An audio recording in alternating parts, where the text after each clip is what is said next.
work? You can work until you fall asleep. Is work your happy place, Eric? Yeah, I mean, work is my passion. So I am what I am. Everything I do is some iteration of strength sport and bodybuilding, whether it's researching it, writing it, going to the gym, training people to do that, reading history and philosophy about it. So I'm always working, but I'm always playing. This is my life. So the reason I decided to start it at this point is because I just said to Eric, what's the hard cutoff time? And he said, well, I've got to get a gym session in and this. So I don't really have a hard cut-up time, but I've got to write my maths articles. However, Barb, your wonderful wife, is away this evening, and your face lit up like, yeah, I get to work. I'm so happy my wife's not here. Yeah. Because I'll tell you, so my fiance has a dinner this evening, and I'm actually delighted because I'm going to get to work all evening as well. And I've got a lot to do, and I thoroughly enjoy it.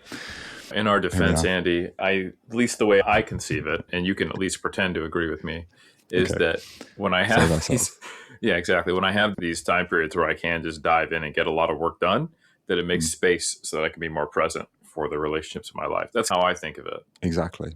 Which brings us on to one of the most important chapters in the book, which is behavior and lifestyle balance. That's essential there. So, ladies and gentlemen, thank you for joining us. You're tuning in because at this point, the Muscle and Strength Pyramids, the 3rd editions, are now out. Christmas. They're available. Yeah, Merry Christmas. Everybody who bought a previous bundle of the books, 2nd editions or 1st editions, that's the 2-book PDF set, you will have an email saying, hey, thank you, Merry Christmas. Here are your new 3rd editions, because we made a promise that if you bought those 1st or 2nd editions as a bundle, you would get free updates forever. That was absolutely crazy in hindsight, but hey, we are men of our word. So we're holding to it. Mostly just from a support email standpoint. Like, I don't think we realized that we were essentially saying is, by the way, we expect your PayPal or Stripe related email address to be the same one that you actually check and use for the next 20 years as we write new iterations of this book. Like, I don't remember us actually thinking through that decision from an operational side point. But philosophically, I think we thought that through. Like, hey, come in at the ground floor. They're supporting us. We want to say, give back. Now I look back and I go, oh, man, it's a mistake. But only for that reason. Decision. But hey, I look after the support email. So, hey, it's on me. It's more of a rough decision for you. That this is just empathy that I'm at least imitating. The chat that I want to have today is why we wrote the books in the first place, just to catch people up. Whether that still holds true today, 10 years on. Who they are for. What's new in these 3rd editions? Why should people read them? Do people really need to read them even? And where can people buy them? And actually, we can answer that last one now because we've got them available not only as the PDF bundle on our website, we kept them like that on the website because we're able to do that bundle offer, whereas we can't do that on Amazon. And if you go over to Amazon, you will likely, depending on your country, see 3 options: Kindle, paperback, and hardcover. But some countries, they don't have one of those 2 options, which is why we're doing both. Otherwise, I'd have just chosen the hardcover. So why did we write these books? You know, it might be good, Andy, for me to start about why, because some people don't know this, why I did the videos, which became the books, and why you wrote an article series based upon those video series, which gained a lot of traction in the era where people read blogs. And back in the day, this is 2012, 13. And I think the fact that you just immediately were like, oh man, these videos, I got to write an article about this. It suggests that the videos that I did spoke to something that fitness professionals generally were all collectively feeling at the time. So that kind of zeitgeist among us was, for me, this stemmed from 3D Muscle Journey coaching was going so well that I realized I could work anywhere in the world. I came over to here where I am now, New Zealand, started my graduate research, furthering my knowledge, my evolution from coach to science communicator and science officer was in progress, but I was still coaching, right? One of the ways which we were serving our clients was we not only had like our weekly check-ins or bi-weekly check-ins, but we also had the video call service. Back then, we actually called it the Skype service, just to give you an idea of the era. It was like the one, and that just closed down. It's actually became the worst. But so every morning, sometime around 8, 9, or 10, I would start my day post-breakfast with jumping on a call with someone I either was speaking to for the first time or only had these one-off calls every few months. And one morning, and I knew this, it wasn't a surprise, my wife said, I think I could do your calls. And I was like, yeah, this isn't like one-on-one coaching. This is me saying the same thing over and over and over again. And what people are probably thinking is, oh, well, it's the same information. They need to know the protein energy balance, all the things in the pyramid. No. They knew all that. They knew everything. But all the things they knew were just weighing them down. And because marketing has been this way forever, everything is always the most important thing of all. So they had no sense of priorities. And people were putting the proverbial cart before the horse. And I just kept seeing this where I was just basically going, yes, all this, but let's just focus on the things that are going to make the biggest difference, the big rocks first, and the stones and the pebbles. And I was just basically taking things that people already knew and then just creating structure out of it and getting people to focus on things that were most important. And after having done that for months, 3 months, 6 months, something like that, I went, this is bothering me. I want to solve this problem for everybody. That's the way my brain works, is I think once I solve this, it's done. That's not the way anything works in life, but I needed to get this off my chest as like a creator.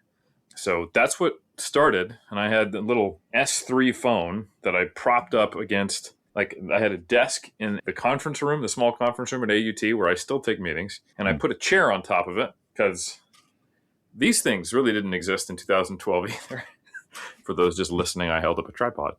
And I put a chair and my wallet and my S3 phone against it, portrait mode, started recording, walked up to a whiteboard, and in my slowly angled down writing, tried to create the hierarchy of the pyramids.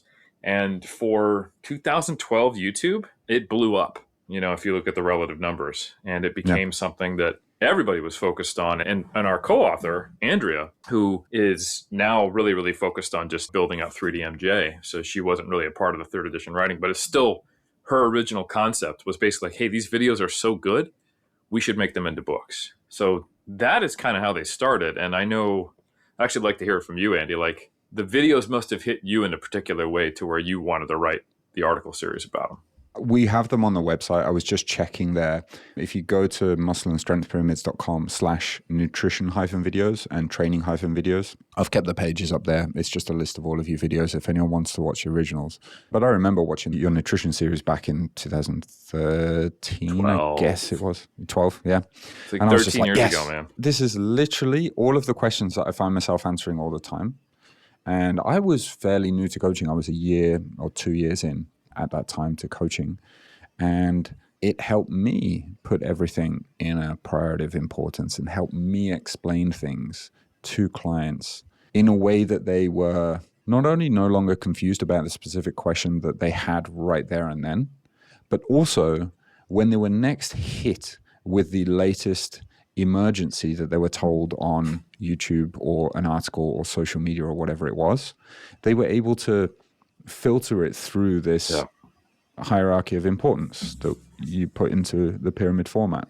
And so it's helped both myself and the clients just stay far more chill, which is super important because, like you said, I thought this would get better. It seems that it's only getting worse because of the ways the algorithm operate. But everyone is pulling for our attention, and therefore more and more extreme views get shouted. And the more extreme views that are shouted, the more extreme positions, they get more comments and responses. It's rage bait, right? And then these get fans, cult followings, and all of a sudden people are stressed. They think they need to do 50 things, and actually usually I talk with them about finding the 1 or 2 key levers that they need to pull right now that is going to push them forward, making progress. So sure, there are 20 things that we could do, but what are the 1 or 2 things that will absolutely get us making good progress right now that you're going to be able to do because you're only focused on 2 things? And so that's what habit and behavior change is a process, not a let's do everything at once. But you're right. If anything, the problem is only exacerbated. I remember when I first came to it, I started lifting in 2004, and the magazines were a mixed bag, just like any content was. Pre-social media, we were dealing with a lot of what we would consider quote unquote bro science, was just holdover stuff from the last generation. anytime you'd come across research or someone who took an evidence-based stance, that was just kind of different to like the guru mentality. So that was, oh, this is a different approach. It's about the idea, not just the biggest person. That appeals to someone who's analytical. I liked it. And then it was logical. It made sense. And then even better, I could actually go look at the rare study that was relevant to lifting. And it was like panning for gold, and like, oh, look what I found. This study could be reasonably extrapolated to lifting weights, gaining muscle, losing fat. We had such reverence for those studies back in the day. And now people will literally get annoyed and they're like, science-based lifting is dead. It's because they've become so overwhelmed with all of the science-based content, which on one hand, it's more popular than ever, which is great. But it's also science is marketing, and there's so many voices that are saying similar things or variations on certain things. And there's people who are actually evidence-based. And then there are people that are using it for marketing. And then there's people who are just seeing that it's really popular, not true experts, shouting from the top of Dunning-Kruger, not realizing it. So you have this huge mixed bag of things that seem apparently sciencey, people getting frustrated by that and putting out anti-science-based content. And their motivations also are diverse, I will say. Some of it is just rage bait. Some people are actually good evidence-based content creators pointing out what is not actually good science-based content. And other people are just mad, So imagine being a consumer now. It's no longer that I'm panning for gold. It's like, quit throwing these shiny rocks at me. And someone, I think, needs to come in and be like, okay, here's a lens to see the world. The challenging thing, I would say, in this era of my career, Andy, is that people don't know that they need to develop the lens of being able to filter information until they've gotten burned. Like the people who come to us, they might start and be like, oh, I want to get in shape. And of course, they're utilitarian. They're busy people. The first thing they want is just to tell me what to do. And that is ultimately our job. But we know that they're going to go, thanks, Andy, take one step over, and then someone else with more confident speech, bigger biceps, some letters after their name, or just who knows how to play the game better on social media is going to tell them something different. And then they're going to be like, oh, and now they've got someone else who's, oh God, what do I do? And then they come back to you and ask a question. Best case scenario, because they still trust you. Worst case scenario is then they go down a rabbit hole and they've got 10 voices. Or then they go, I'm fully convinced by this person, I want to follow them. And then they get burned. The only thing that actually gets any slimmer, not their waist, is their pocketbook and their bank account. And then they come back to us and go, okay, I'm just overwhelmed. I need help. So how do I, and this is kind of how I package it, teach someone some critical thinking skills and give them systems and principles that exist above, beyond, through, and even informs as a lens all the stuff they're going to come across. So I would say the most important part of the books is not the specific protein recommendation and how it's changed from edition 1 to 2 to 3, but understanding protein within the hierarchy and the hierarchy itself. And then some of the things that we've weaved in to the books that we've actually increased the amount of, like what actually is evidence-based practice? How do you think? And it's a tough thing to do, but I think we did a pretty damn good job in this edition of the books of layering in teaching critical thinking and these lens-based BS detectors, as well as kind of future-proofing and intellectual insurance for someone. If they read these books, they will be a little bit better of a consumer as they go out into the wide world of nonsense that is 2025 going into 2026. I find examples can be helpful. The one thing that came to mind, because it was literally a question that I was asked, or I came to my email this morning, someone on the newsletter asked me about how can they still eat meals with their family and have success? Is this even something that's a part of your coaching? And my response was essentially like, yes, it's absolutely crucial and essential that you do this. Often it comes down to ditching the idea of having the carb, fat, and protein targets, and instead taking it back down the pyramid to just the calorie target and exercising portion control as your first step. And then maybe your second step, going up the pyramid slightly into the macros layer, is then looking after your protein, if you can and you have scope for it. So going a little deeper into this example, you may look at the meal that you typically eat with your family that your partner loves to cook. and maybe cooking is super important to them. This is the way that they deliver on the team environment in your family, and also cooking for them is part of giving love. And so for you to go into your bodybuilding separate Tupperware meals, this is only going to gradually break down this relationship. And is that even necessary? Arguably, in many cases, not. Right? Though outside of those who are fairly deep into contest prep, arguably not. For the average person, no, absolutely not. Then you just need to be looking after your calories, and if you have scope, then protein. So you could just exercise portion control, but then the person may be thinking, well, there isn't enough protein in the family meal. So then I'm going to add some protein in. And it's, yes, that's exactly the right thing to do, but not at the cost of that lower, more important foundational layer, your calorie budget. Energy so balance. then you'd have a slightly smaller portion of your food that you're taking from the family meal, and maybe you're air frying a chicken breast. Right? And that's simply how you modify your evening meals. It could be literally just that every single night of the week. I'm not saying that's what you should do, but it could be as simple as that for anyone who's feeling overwhelmed. And this is just one example of the way that the pyramid, the nutrition one specifically in this case, can help you prioritize what's important and make your life easier at different times of your life. Yeah, I know that's a great point. And we might be jumping around on some of the things we wanted to talk about a bit here, Andy, but on what's changed, this actually dovetails really nicely. So for those who have read the first and second edition, we started with kind of like a good, better, best than mentality of, which makes it seem like, hey, the best idea is to hit your macros. Better than the kind of the lowest tier of good is protein and calories. And, good is just calories. And that has changed in the third edition to where I give macro minimums, which are goal specific, right? Yep. And then a calorie range, and that's it. And someone might assume that we've just decided to err on a more flexible, less specific recommendation for bodybuilders, and that it actually would be best if you went back to macro tracking. But an interesting thing that I've experienced is, like you said, outside of very specific circumstances like end stages of prep where you're building up carbohydrates and you're actually seeing how your peak week's going to go, even coaching competitive bodybuilders, I have found that minimums, a calorie range, and especially your protein minimum being kind of the emphasis, actually gets better results because it teaches autonomy. And one of the things that online coaching does is it reaches internationally and globally.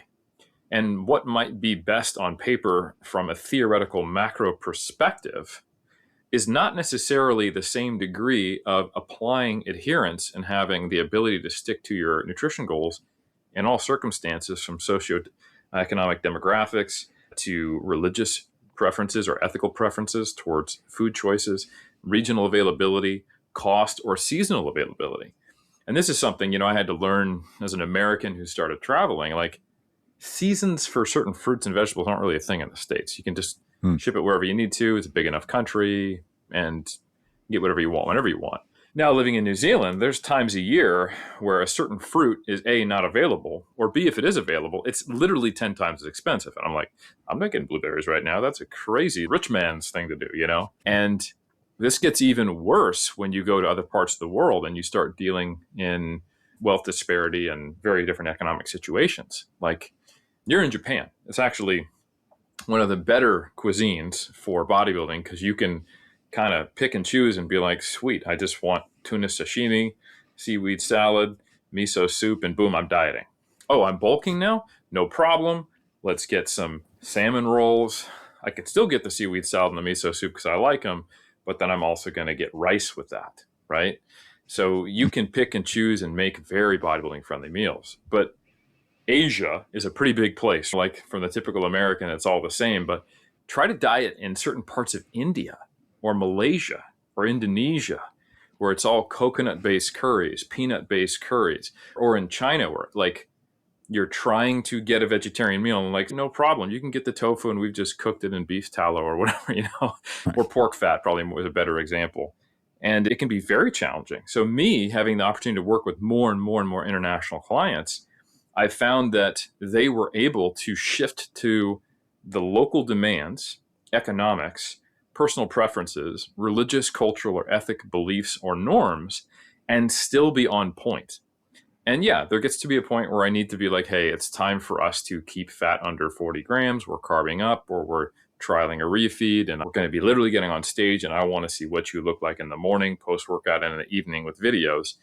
But that, of course, is not only a restricted time frame for only competitive clients, it's also not ideal, because that does actually create this higher barrier, and it's only necessary for that specific application. If someone is doing that all the time when it's not necessary, it actually creates greater stress, and you see negative consequences to it. So I can't tell you how many times I've tried to explain to bodybuilders, no, this isn't to be more flexible. This is actually to improve your ability to have adherence and to stick to your guidelines in all different situations. And I just can't justify for any reason why sometime 3 months before you're getting on stage, it matters at all if you've had 45 grams more or less of carbohydrate or 20 grams more or less of fat when they're both 180 calories, so long as you're within your calorie range, so long as you're hitting your fiber intake, fruits, veggies, and you're in the right target for your protein. And you'll see this embedded throughout the book as well. It's more of focusing on, okay, once we hit those minimums and those calorie range and those proteins, it is about focusing more on the food and the diet, right? So, because we don't eat macros, we eat foods, and even more so, we eat meals and we eat diets, right? So being able to not just focus on the quantitative numbers that your meal plan makes up, but also focusing on having kind of a food first approach, I think is another important aspect of the books. And even this is something that has become more complex in 2025, like the micronutrient chapter. This is something that I think is also a really cool change, but also a little frustrating as an American. I'm actually dual citizen, so I can criticize it from a distance, but also be annoyed by it. So the micronutrient chapter isn't just about fruits and vegetables and fiber and your fat soluble and water soluble vitamins. It's saying, hey, the best way to make sure you have a good complement of micronutrients and phytonutrients and fiber and all those things is to have a healthy overall diet. And here's how we've learned through the research what that is. And I talk about the process by which, say, the UK, the US, as well as the World Health Organization, international health organizations have taken an empirical, evidence-based process to develop healthy eating criteria, and how they're almost identical, even when you have governmental or non-governmental, international, single country groups that are doing this, because the data and the process of being empirical and taking an evidence-based approach will get you to the same place.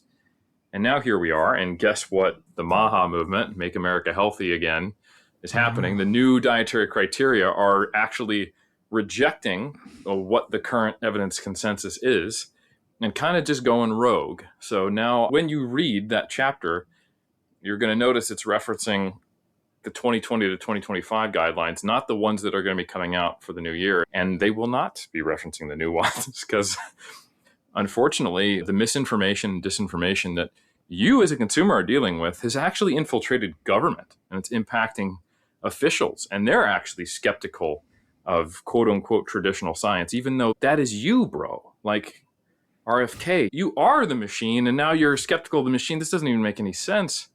Why aren't you going by like meta-analyses and decades of research? It's because he's, convinced by the same people who are convincing and confusing the readers. So I almost wish I could somehow get our book in his hands, but that is what it is. Yeah, what's your plan for that?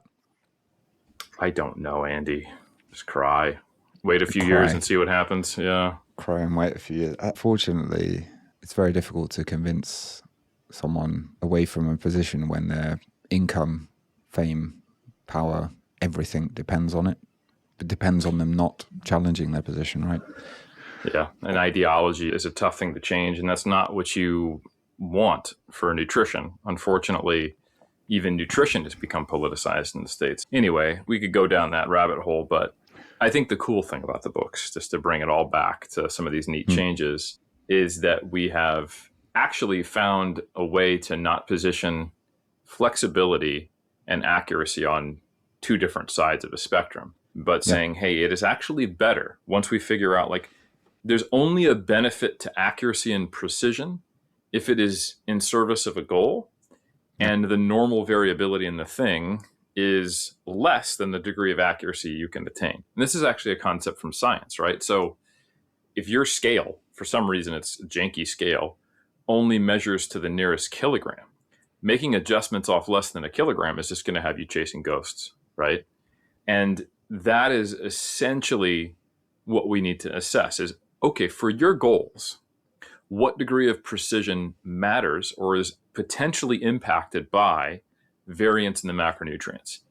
And if you're not an endurance athlete who has to have a really high carbohydrate intake during the race to maximize, like you're running a marathon, and it also needs to be in a specific format. And we actually need to have a dual blend of fructose and glucose so we can maximize absorption rates. And we need to think about digestion, where I'm literally going to not get a few minutes off my time. That's not bodybuilding, right? Glycogen takes 24 to 48 hours to replenish. And it's definitely not strength sport where this isn't even glycogen dependent.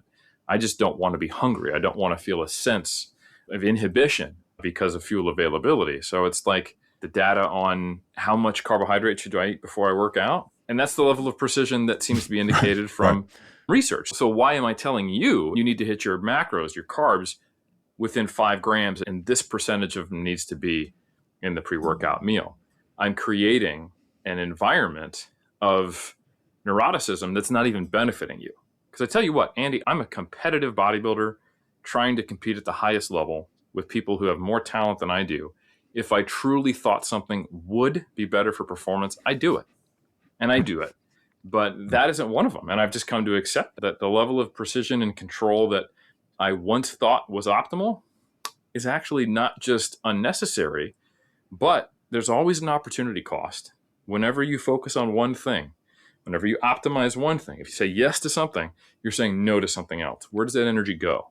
So sometimes the argument of flexibility, it's a great one to convince people who are already stressed, want to be more flexible, and are just trying to figure out how do they live their day-to-day lives, still meeting the things that are going to help them reach their goals, or return to a state of health. I really want to lose some weight, but it's so hard. And we go, it's actually not that hard. You can be pretty flexible.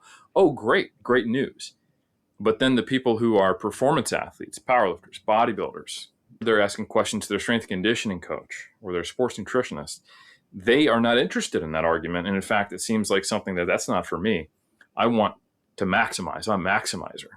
And this is one of those times where you have to realize maximizing one thing that actually is not being maximized, you're just making some lateral change and exhausting your energy on it, is minimizing something else somewhere, even if it's just your cognitive load. So mental fatigue is a real thing. So anyway, I have to specify that when I speak to my brethren and sisterin of neurotic performance-driven orientation. Like, no, this isn't just hey, we're trying to make a pitch to hit the general audience more and just go more flexible. I legitimately think this is the degree of precision that's important. So you can hit that target always, not have to worry about missing when you're actually hitting, and put that energy somewhere else. There are two things that are important and kind of close to my heart. One is I'm incredibly lazy. I like the most efficient method, and I like to teach the most efficient method. I don't like any wasted effort. Okay, maybe we take that back. Pursue the path of least resistance. I want, and be like water. Hey, it's 2025, won't get cancelled. So I don't think you would have got canceled anyway. You're allowed to quote Bruce Lee. It's not racist. So I have always looked for the easiest way, always. And I try to teach the easiest way to clients. Because if you can get results with less effort, why would you put more effort in? And that's what a thorough understanding of these hierarchies that we have in the books will help you to do. The second thing that is very close to my heart here is that when you understand these principles, you will waste less of your life and sacrifice less relationships, which is something that even me, not as a competitive bodybuilder, right? This is something that I unfortunately did. For anyone who has listened to the podcast before, forgive me for repeating a story here, but I know there's going to be lots of people who haven't heard this before. I grew up very skinny. I was very insecure about it. I started going to karate after I got attacked in the street. I had a glass bottle around my head. Fortunately, it didn't break though. And then I was told that I should get to the gym so I'm less of a bobbing head waiting to be punched, right? So I started going to the gym. And I made some gains, but being 6'2", you have to have a lot of gains in order to look like less of a bobbing head. But I had some gains. But I was in fear that if I had any time out of the gym or if I didn't do anything right, I would lose all of those gains. And unfortunately, one thing that happened was I went to India when I was 19, and it was wonderful. I was living in Kolkata with a family, 2 families. It was for 3 months, and I ended up losing about 10 kilos. So I lost all of my gains. I gained them back very quickly again, but of course I didn't really notice that. And it just reinforced this idea in my mind that if I don't hit the gym all the time and stay super consistent, that I will lose all of my gains. So I became somewhat neurotic in making sure that I would always work out. And this meant that I would turn down holidays because I was like, how am I going to train? And I don't want to get small. I've worked so hard for this muscle gain and I don't really have much. What am I going to do? And I just didn't realize that that wasn't the case. The broader principle here was that I had diarrhea, like very badly, for a very long time in India. I wasn't getting enough nutrients, and that's why I lost weight and muscle as a result, right? I didn't understand that. And then there was another stage of my life when I got very into the bodybuilding.com forums, where back in these days, it was the late noughties. You had to eat every 3 hours, 30 grams of protein.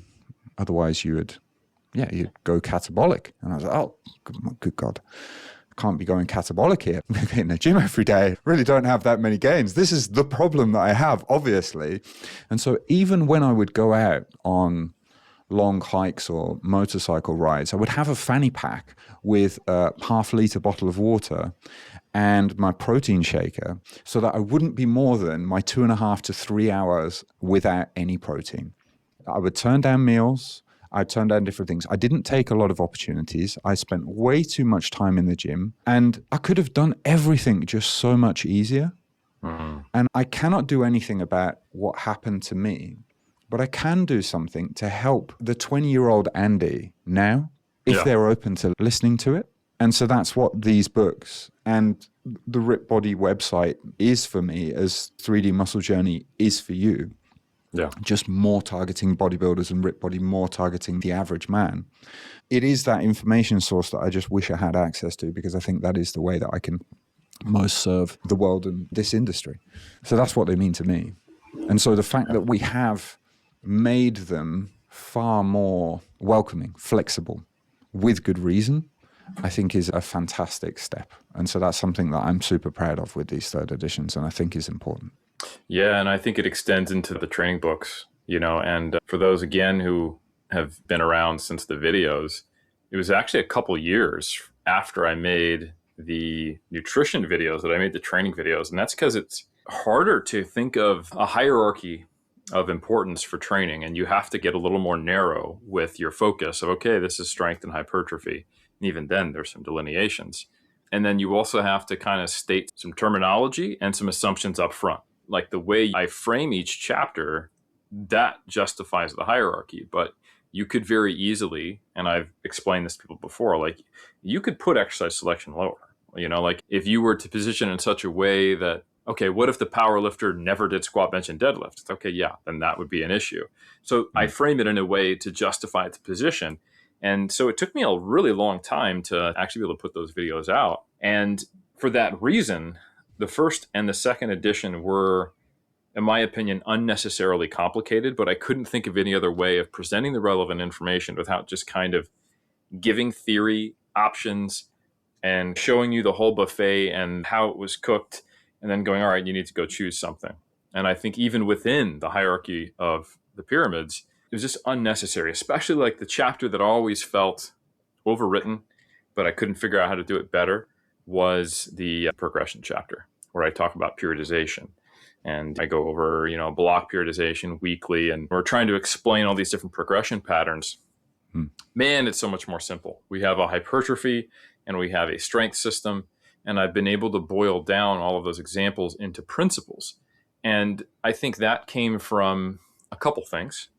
One, the evolution of the data, which has been great to clarify basically how does progression occur, what needs to progress, what are the key variables for hypertrophy and strength, and getting away from more of a dogmatic schema of periodization models towards what do these models represent, and then how are they relevant to the specific goal of getting stronger, in the context of powerlifting or strength sport and in the context of getting bigger. And that enabled us to kind of just have these systems which can be applied in a principle basis, which is always the goal, to really any program, which is nice.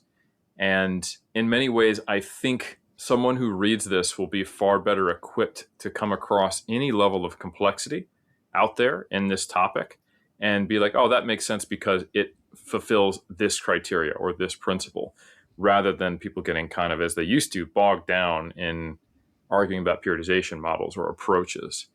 And another thing which I was really intentional about, because this would trip people up, they would hear us talk about, or hear any fitness professional or educator worth their salt say that the most important thing is progressive overload, right? And then they see the pyramid and progressive overload somewhere in the middle, but it's not. Progression is not the same thing as progressive overload. And could you explain that? We do in the book, but could you explain that for people? Because I think this is going to trip some people up here. Absolutely. So it is true that progressive overload is probably the most important variable for any adaptation. But as soon as you throw the word progressive in front of overload, it messes people up. They think within the kind of very practical, pragmatic terms, that is adding weight to the bar. But that is not necessarily the case. I think if we just think of it as overload, did the stimulus challenge the system in a specific way to get the adaptation we are after? And because each time we create overload, it results in progression, therefore the overload must progress. But it's which follows which, right?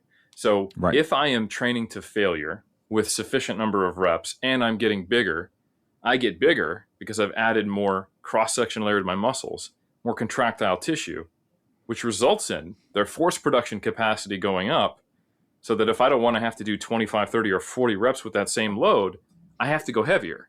But it's not that I went heavier that is allowing me to make gains. It's that I trained hard enough, that I created overload. And there's so many ways to do that in this example for hypertrophy, because it's such a forgiving adaptation. And that's why you got Mr. Olympias, natural champions, whichever way you want to look at it, who train in very different ways. But the things they all do is they train hard enough, and it ends up being progressive in some manner over time. So progressive overload is a bit of a misnomer.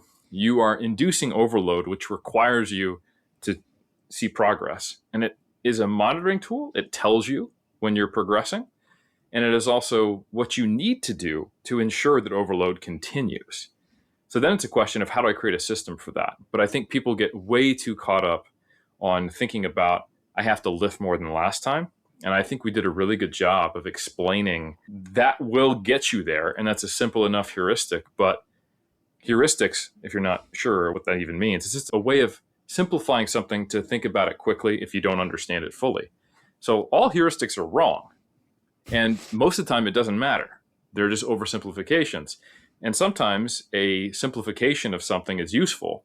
But at a certain point, especially if you've been lifting for a while, if you're programming for other people, if you yourself are a coach, or if someone is thinking about a barbell movement when they have a lower back strain and they have to be getting bigger and they have the same neurotic kind of tendencies that you and I have, and Andy's sharing how I've got to get to the gym, then that all of a sudden can turn into chronic pain and banging your head against the wall and actually needing to adjust some other variable, but you're just trying to slap these micro-loading onto the bar. And there are systems out there that are basically developed by even well-known content creators who've had some success, who are just way too myopically focused on load progression, where we're not going to increase volume, we're not going to change frequency, we're not going to change exercise selection. No matter what, we're going to try to put a little more weight on the bar. When there are other ways to do it, and different time frames, and the definition of what is overload actually needs to be explored. So we do all of that in the chapter in a way that I think is far more intuitive.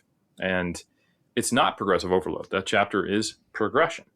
And what should it look like, how, when, why, and through what means, and for whom? So what is a beginner? What's an intermediate? What's an advanced lifter? So I think all of that is done in a much more cohesive manner that I think doesn't leave any questions open. It creates a logically and consistent narrative that is also evidence-based, of course, and for people to understand something that is seemingly simple, but actually complex, that we then bring it back and make it as simple as it can be while still being accurate and, most importantly, useful. I love the way that we've simplified the way that most people are going to go about the hypertrophy progression in particular.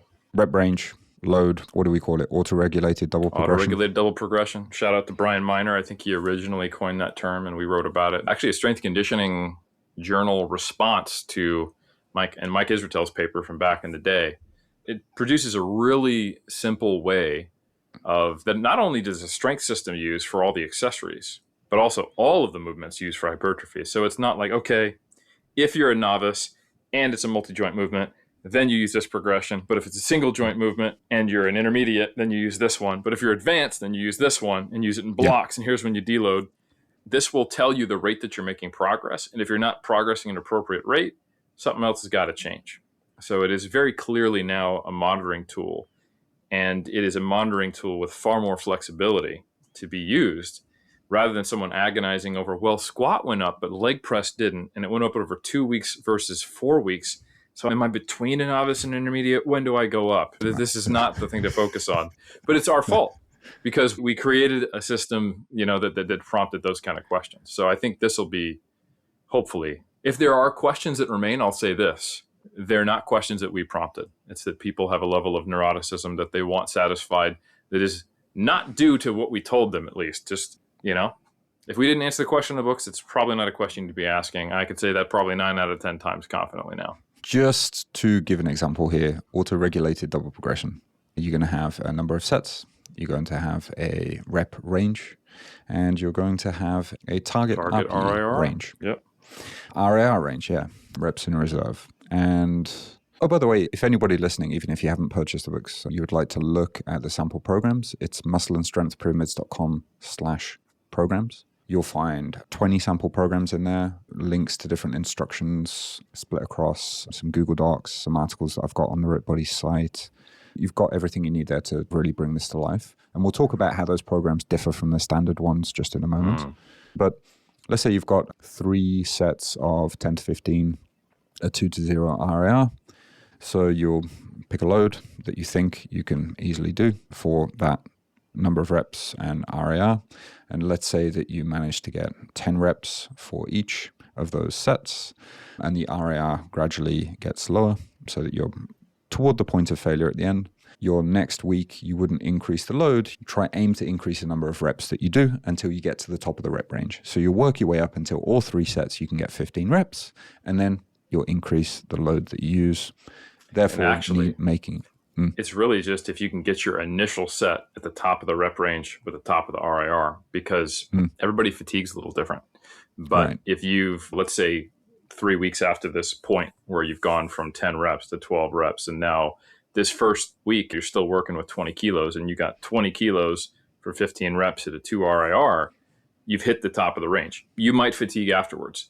But the reason why we only use that first set is for your fatigue dynamics on this movement, given your work capacity and how long you're resting, you being this example lifter, you may have to hit something that is a 4 RIR if you fatigue a lot set to get all 3 sets within that range.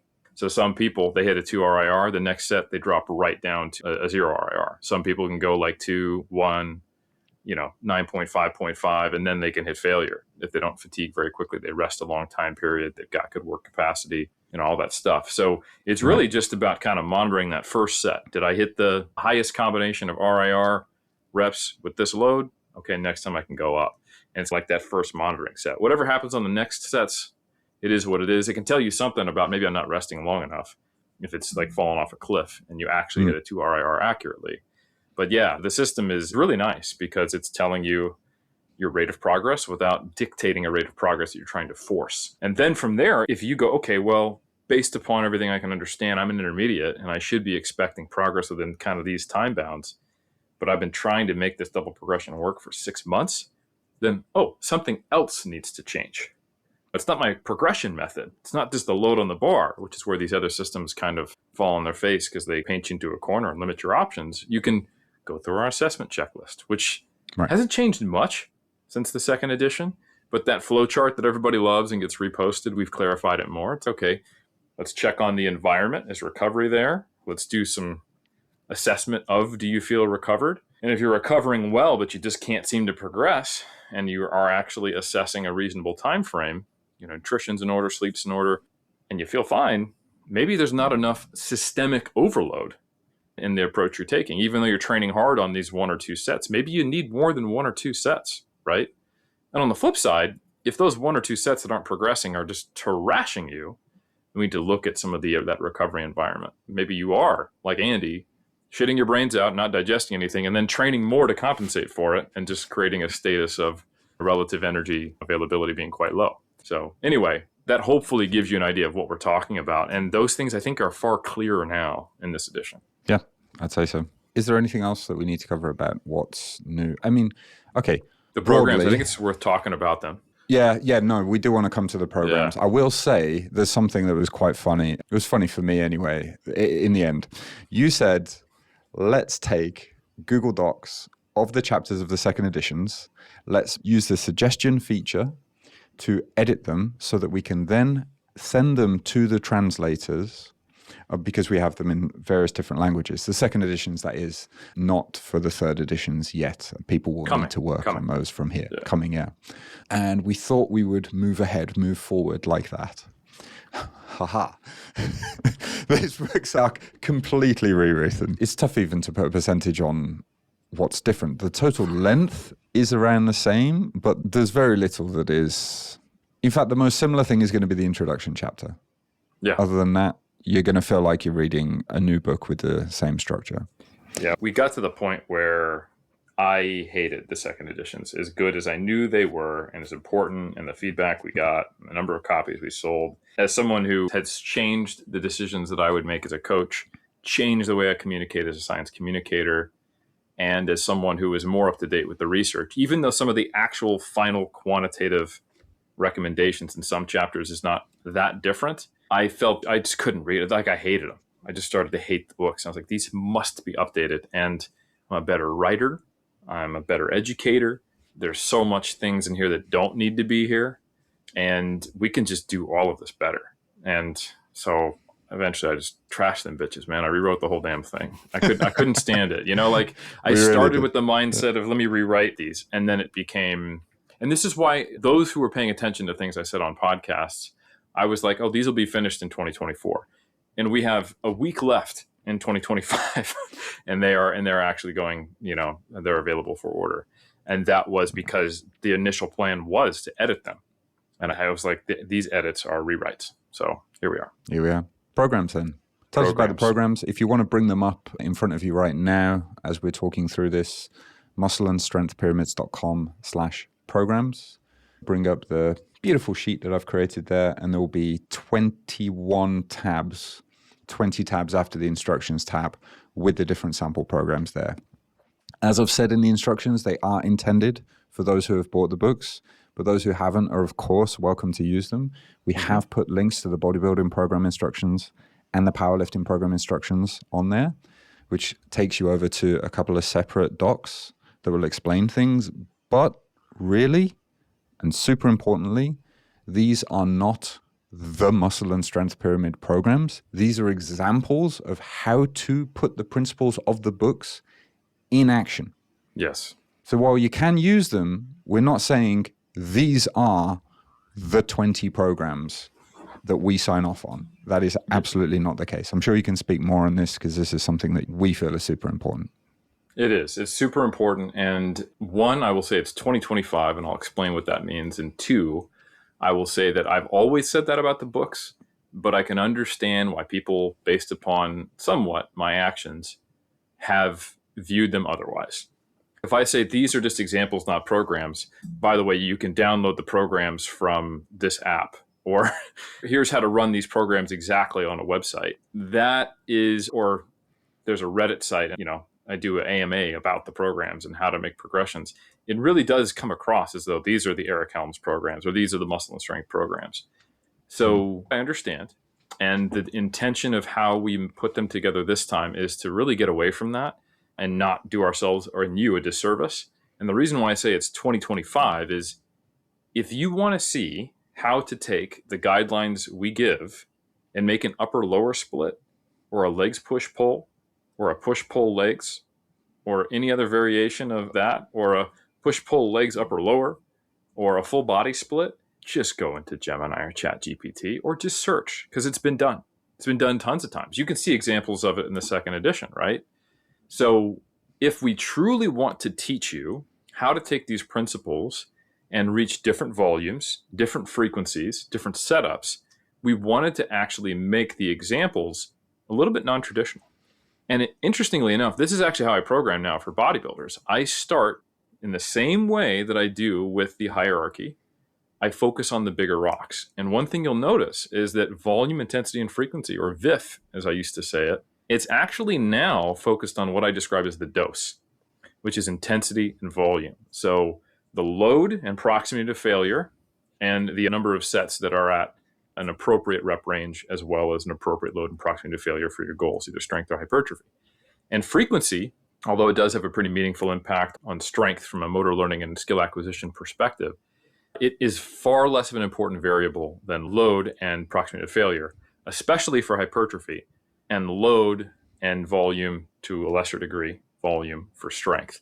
So what I do is I do what we describe at 3DMJ as inside-out programming. I'm like, all right, what's the target number of sets at a given RIR for a given muscle group that I want for my bodybuilder? And what's the best way to distribute that to maximize recovery within the constraints of their schedule? And sometimes that means you do a leg day and afterwards you're doing arms. Or sometimes that means you have a back day and then you finish up with calves and hamstrings. Or sometimes it means you're doing a full body push and a full body pull, like you're doing quads and calves and a chest and shoulders day and triceps. And the next day you're doing glutes and hams and your back and biceps. That's the way I train currently. So I have a lot of people who train that way. And for a beginner, someone who is yet to learn these principles, it's great just to get a cookie cutter program because you don't probably have specific needs yet. And it's easier to conceptualize what's my volume if I organize it upper, lower, legs, push, pull, or body part split, or what have you. Ultimately, these are all just vehicles for distributing and delivering dose. So we wanted to show you other ways of doing that, which actually open the door up nicely when you have concurrent goals, time-restricted scenarios. Another assumption from the second editions were that everyone who's higher level or an advanced lifter should be doing more volume or it's more appropriate. And that's a decent heuristic because if you're a more advanced lifter, you're going to naturally see a logarithmic trend. So you're going to be slowing down, unfortunately, the rate of gains the closer you get to your peak potential.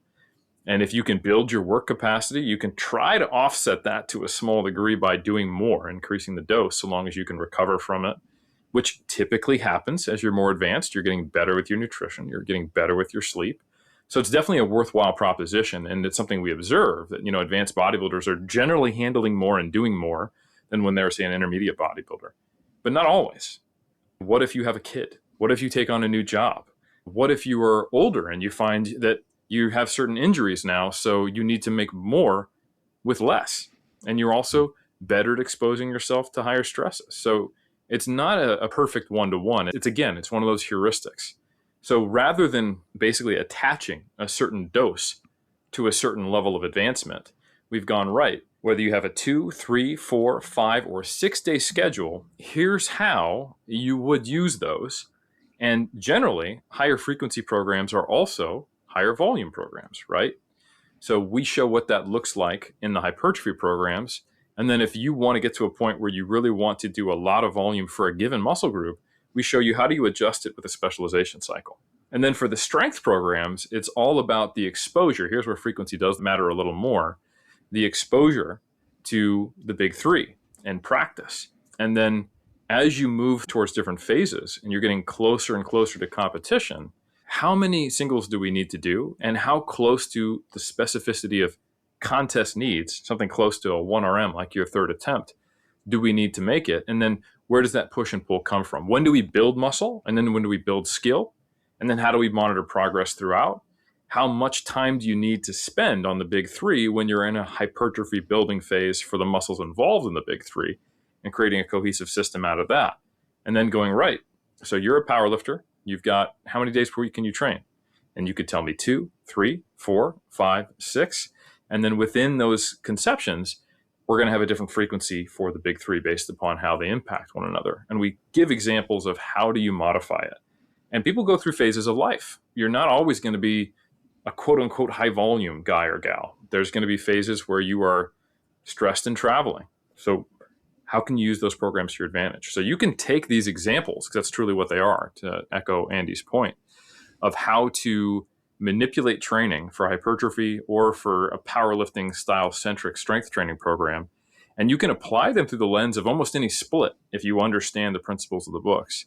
Or you can ask ChatGPT or Gemini to do it, but it's not worth your time nor us making you think that this is the only way that you need to program by giving you the 1 millionth iteration of an upper lower or a legs push pull or some combination thereof. You can find those. And a great test for you, if you've really understood the books, and if you're not just using the programs as they're written as examples, which I don't think a lot of people will, because I don't think they'll like the way we've organized them, which is intentional, by the way. I think they're a great split, but most people, especially when they're kind of new to programming, they're going to want to follow the things that everyone are saying are good. Eric, why am I doing a lateral raise after I've done my legs? This feels odd. Yeah, you're taking my pump away. I need the blood to stay there, bro. I get it. I think these programs are now much more of a facilitative tool for learning and seeing how to take the principles and put them into action. And for those brave souls who do want to try some of these unconventional splits and who understand how to make them into the more conventional splits, I think they're going to really give them more tools. And they're still super good. There's a programming guide that I really like. It kind of collates everything from the prior chapters. You can see a frequency matrix. It talks about the pros and cons of different splits. Like, when would you want to use a legs push pull or an upper lower or a body part split? Or how would you compare them? And how does choosing one of these splits limit your ability to accrue volume? How long between sessions you need, and who this might be good for and in what circumstances. So it is truly a very, very good tool for critical thinking now. And also, if you just want to see the examples, have at it. Yeah, the guide to program building that Eric referred to there is on, let me find the URL, ripbody.com/how to build training programs with a hyphen between. So how-to-build-training-programs. There's also going to be a link to that in the instructions of the programs. So really all you need to remember here is muscleandstrengthpyramids.com/programs. But preferably, you'll go to muscleandstrengthpyramids.com and grab yourself a copy if you haven't already got a link in your email account with your free updates. Because as we said at the top of this, you will get, if you were kind enough to purchase the PDF bundle of the second or the first editions, you will have an email with those updates. If you haven't, just reach out to team@muscleandstrengthpyramids.com and the autoresponder will give you instructions of how you can download that. And if you have any issues, then just reply. I'll be manning that email account. We now have the PDF bundle for those who haven't purchased yet. The PDF bundle is available. That would be the quote unquote best value because we're able to do that. We control that. Amazon doesn't allow us to. But otherwise, to buy the individual books, you can do that on Amazon. As I mentioned, Kindle.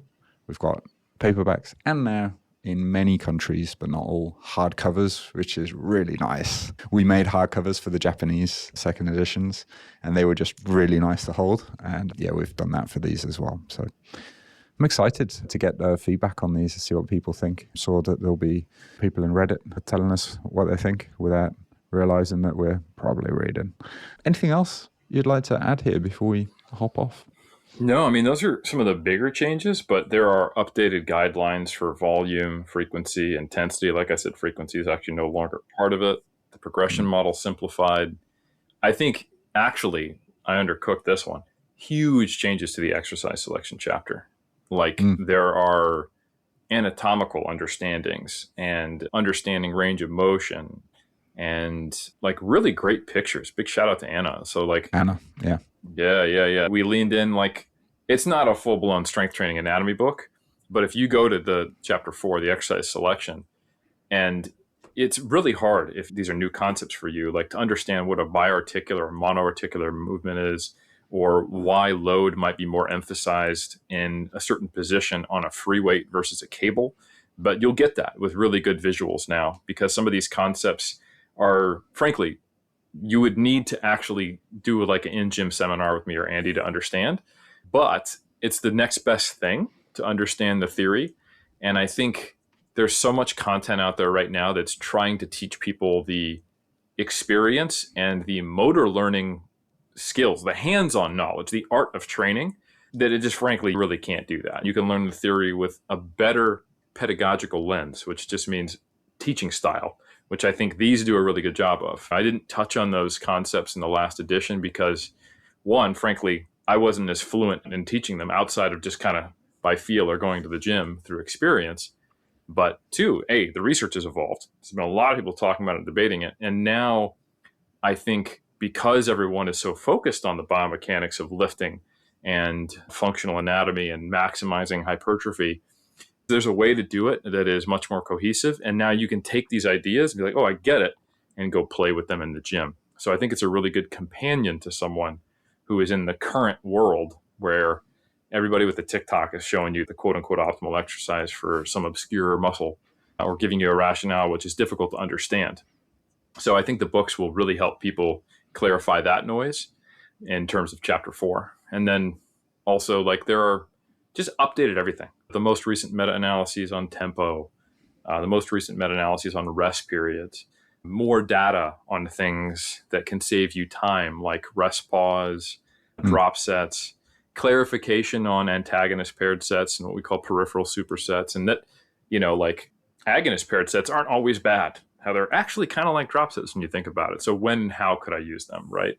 So how to save time, which is useful for the person who is trying to do a whole lot of work and trying to, do a tremendous amount of basically volume. Or like for myself, I use a lot of time efficient techniques, not because I have 2 kids and only have 2 days to train, but because I'm a full-time professional athlete, essentially, without a full time to dedicate to my training. So how do I get everything that I need while still doing all the things I want to do in my life?